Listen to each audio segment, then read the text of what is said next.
There is a particular kind of exhaustion that has nothing to do with how much you slept. It comes from the question, the one that circles back again and again. Why did this happen? What did I miss? Was there a moment where everything could have been different? You didn't choose to ask them, they just come, and they never seems to arrive with answers. Few years ago, there was a man with foundation beneath him can build almost anything. Welcome back to the channel. If you are just finding this series, I'm glad you are here. We've been walking through the quiet, specific, often unspoken part of what it feels like when a relationship ends. Not the surface one, the deep part. The part that don't make it into the conversation you have with other people. In the previous episode, we talked about the house and how familiar spaces can feel completely foreign after the loss. We also went into the mornings, the ones that greet you with silence before you are ready for it. And today, in this episode, we are going into something that lives underneath both of those things, the unanswered questions. The one you carry quietly everywhere you go. So stay with me. Here is what nobody tells you about the end of a relationship. The ending itself is rarely the hardest part. What is harder is everything that comes after. The not knowing, the replaying, the going back through every conversation, every argument, every quiet moment, looking for the things you miss, looking for the turning point, looking for the place where if you had only said something different, done something different, or been something different, maybe it would have gone another way. Was it the distance that grew between us? Was it something I stopped doing? Was it something I never did at all? Did she stop loving me slowly or at once? Was there someone else involved that I never knew about? Did she ever really mean the things she said? The hardest one of all, was I even truly enough for her? This question didn't stay in one place. They follow you into the car, into the shower, into the meetings, into conversations with people who had no idea what is running in the background of your mind. And the weight of carrying them is its own kind of exhaustion. If this series has been working alongside something real in you, share it today. There is a man in your world carrying these exact questions in silence right now. Someone who hasn't told anyone how heavy it's gotten inside his own head. Pass this to him. And if you haven't subscribed yet, do that now.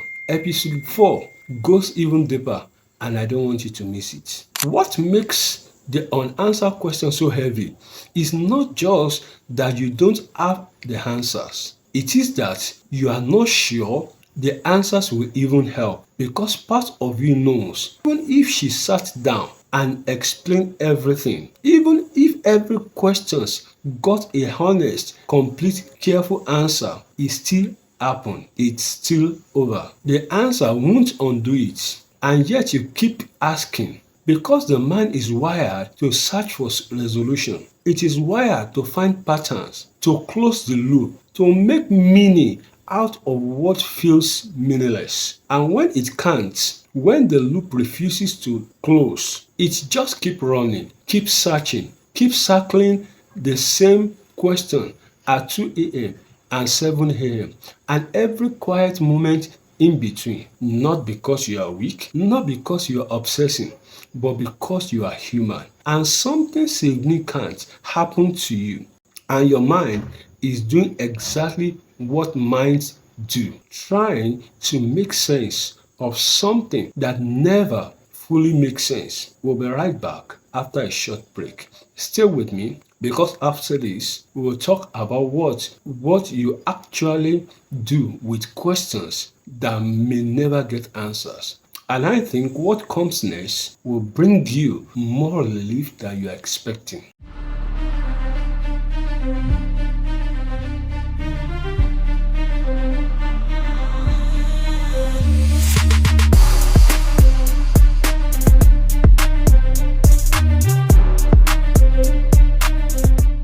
Welcome back. Here is a truth that will take a long time to arrive. Some questions don't have answers, not because the answers don't exist anywhere, but because you may never have access to them. And waiting for those answers before you allow yourself to heal is one of the quickest ways a man can keep himself stuck. Really asking why she left. They are asking, am I okay? Am I still worth it? Is there something fundamentally wrong with me that I need to fix before I can move forward? And these questions and the questions to all this, no matter what happened, no matter what she said or didn't say, no matter how it ended, it's the same. You are okay. You are worthy. And there is nothing so broken in you that cannot be understood, grown through, and rebuked. The questions are not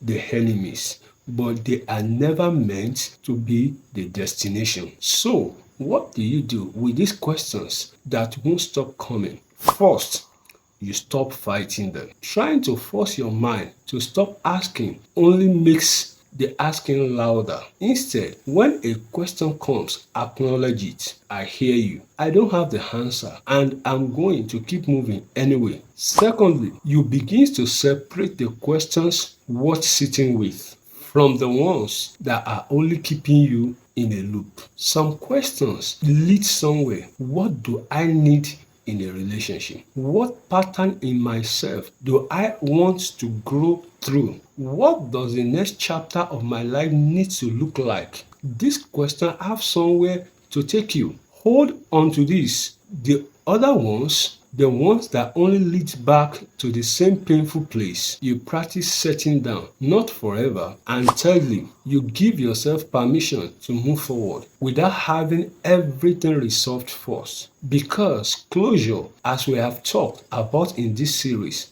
is not something you always receive. Sometimes it is something you choose. And choosing it is an act of profound self-respect. One day, the questions will come less frequently, not because you are forcing them away, but because you will have built something in the present that matters more than the answers from the past.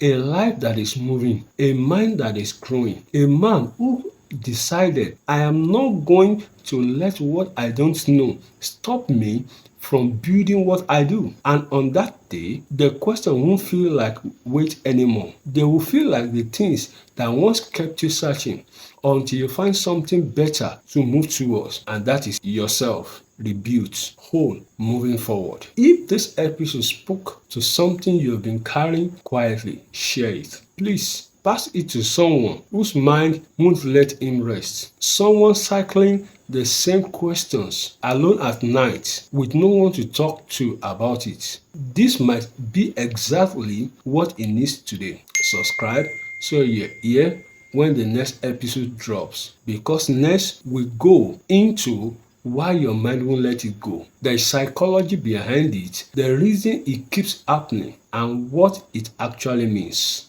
That one is going to open something up. Until next time, you don't need all the answers to keep moving. You just need one step. Take it.